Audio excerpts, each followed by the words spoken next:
Yeah, so the bus has been out in Arizona for a couple of months, and I decided to plan a trip around the Desert Dubs VW Club. I believe they're based out of Phoenix. They had their show in Phoenix called Dubfest. I think it was Dubfest number 5. And it was supposed to be a pretty big show, so I decided to kind of plan a trip around that. And what I did was I flew out a few days before the show just to kind of enjoy the bus. It had been being stored at my buddy Chris Hardy's shop, Arizona Auto Care, Arizona Car Care. I think it's Arizona Car Care. He gets me back to his shop. We get to the shop, we open it up, there's my bus. Start the thing up, starts literally instantly, and all of my auxiliary stuff is like dead, completely dead. I'm like, why is nothing working? Because this is like it's kind of a new system that I just had, figured out. Because the bus was plugged in, like literally into the wall, charging for a month. Apparently the outlet that I chose was an outlet that didn't work at all. So I accidentally left the refrigerator on, and the thing was dead. 2 Battleborns, 0%. So I plugged in and I got up to about 20%, which now postponed me like an hour or two from leaving, because I had plans. I had like my whole week kind of planned out. And I wanted to get out to the Apache Trail out in the Superstition Mountains, but I needed to get some kind of percentage up because I needed my phone chargers. I needed some stuff to work. Getting close to dusk, and I was like, I want to keep going. And on iOverlander, I found this. I found a few camp spots that were right near Canyon Lake, which is right off the Apache Trail. I decided to go for it because I had my Baja Design lights were working. I'm like, well, I can get there and turn those on at least. I'll be able to see. So I got to the spot. It was very remote, it was probably the most off-road trail I've ever taken the bus on. It was stunning. Great, one of the probably most memorable camping spots that I'll ever have. It was a really, really good spot.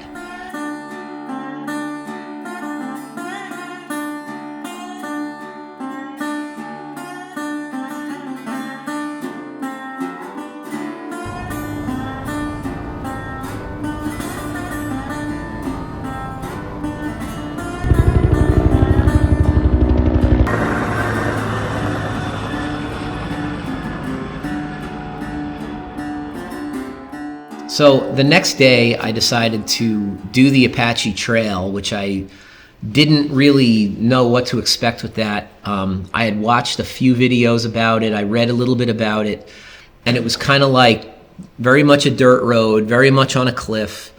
And I just kind of, I knew the bus would be fine, but I just didn't have anybody to tell me that they had done it before. After I finished the Apache Trail, I kind of ended up back in this little town and gassed up, grabbed a few things, and continued on kind of south and then west again. And I think I landed in what was Goldfield, Arizona at that point. And I just found some wild camping, again on iOverlander, just on some BLM land. Yeah, so I got to do my kind of 2-3 days of little exploring out there east of Phoenix, and yeah, it was really good. I was kind of out there by yourself. You're kind of like, what am I doing this for? Like, I'm out here alone. Like, should I really do this? And it ended up being great. But the next day was the Desert Dubs Dubfest, which was, I forget how many cars they had, like 500 cars, some number like that, 450 maybe. The Volkswagen show was great, like absolutely great. Shout out to my buddy Chris Davern out there. He's part of the Arizona Club, and he was kind of the reason that I was able to get the storage spot in Tempe with Chris Hardy, and he was just kind of very part of the reason that I committed to doing this show. Like he's become a buddy, and that was like the Volkswagen fun. And then so I still had a few days ahead of me, and the only plan that I really had was to go to Sedona, because I've never been to Sedona. Yeah. I've heard nothing but good things about Sedona, and I wanted to see it.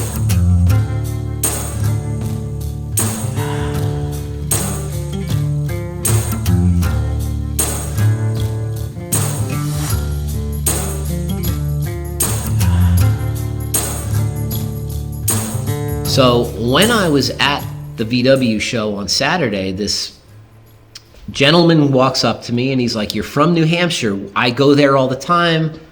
Where you have a restaurant I'm hearing, tell me all about it." So I'm like, "Yeah, it's Surfside Burger Bar. It's in Meredith, near Lake Winnipesaukee, right there on Lake Winnipesaukee." He's like, "I'm going to come check it out." I wish I remembered his name, as I don't. I met so many people that day.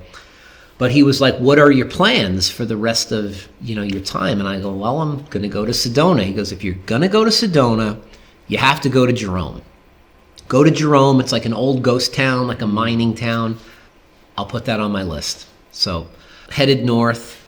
I kind of felt like at that point in the trip, I kind of felt like, I don't know. I just had all this fun. I had a great time in the desert by myself. I'm like, how am I going to top that?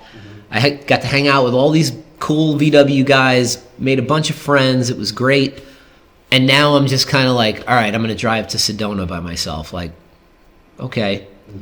So, and I was just bummed. Like, what am I doing out here by myself? Like, it just kind of sucks. Like, I continue on, get over my little, dreary feeling, and I get to Jerome, and Jerome is beautiful. Like, you kind of come into the town and it's like this windy road and there's a huge cliff, and it was like, I was like, all right, this is cool. So I pulled off and I got to like some scenic overlook, and I set up the 360 camera and I started driving through town, and I get into the town, and sure enough, there's a parking spot like right there and smack in the center of town.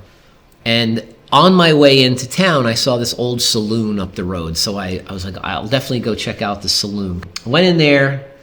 There was no one in there. Super nice guy, this bartender. I grabbed a beer, chatted with him for a sec. And then I was like, well, I guess I'm going to head out and find a place to camp tonight.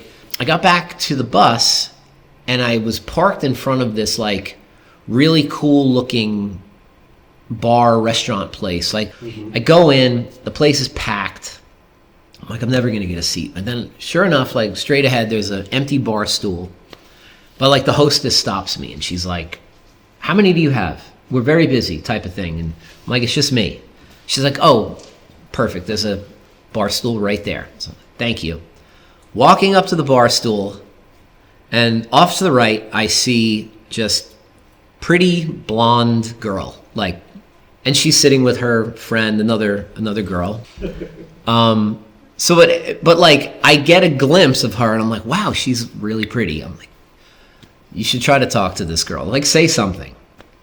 So I'm sitting there, I get my drink, and then I get a hand on my shoulder on the other side of me, and I'm at the end of the bar, like kind of close to the door and like where people are waiting. And it's this guy. He was like, like middle-aged guy, him and his wife. And he says something to me, like, with his hand on my shoulder. He's like, "Brother, I literally just watched that blue bus on YouTube yesterday, and here you are sitting right fucking in front of me." And him and his wife are super nice. They have a van, not a bus, but they travel in a van. They gave me a sticker. So that was like a 5 or 10 minute thing. They go on their way, and the pretty blonde girl is still sitting there, and she's got fish tacos. And I'm like, well, I sell fish tacos. Surfside Burger Bar has wonderful fish tacos. You should give it a try sometime. So I at that point, I didn't anymore think about like, all right, what am I going to say? How am I going to get her attention? I literally just blurted out. I was like, "How are those fish tacos?"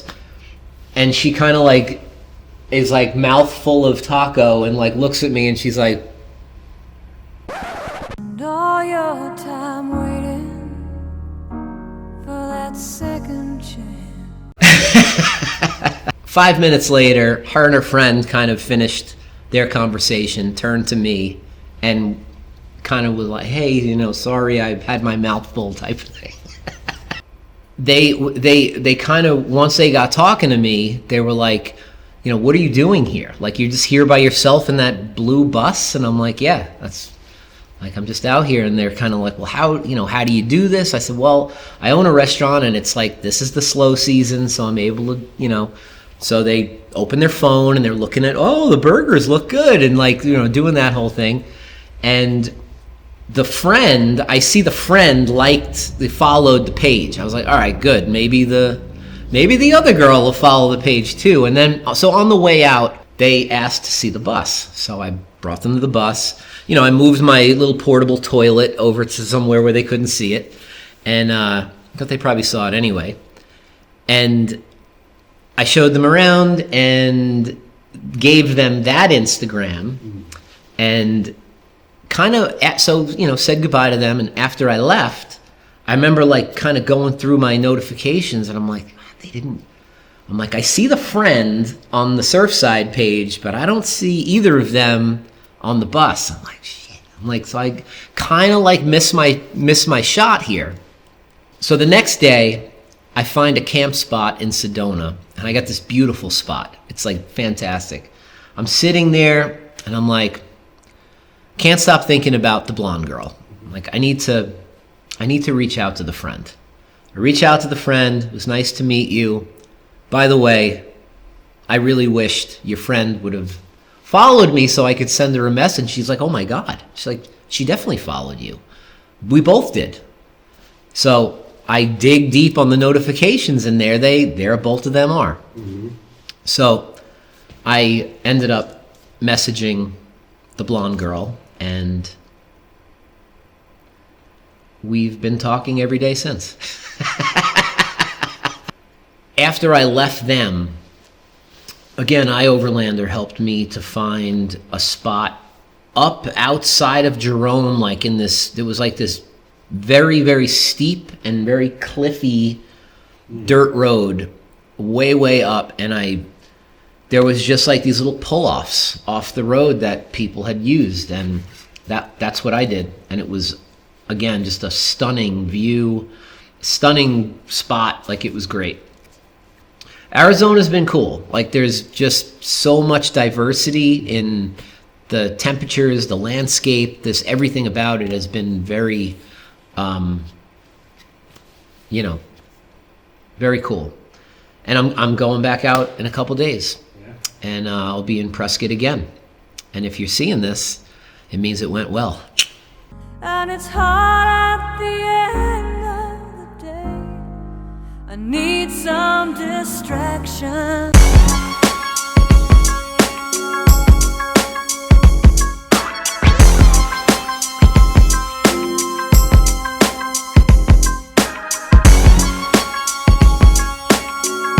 I've seen cows. That would be cool. He might have a hard time getting in and out of the bus, but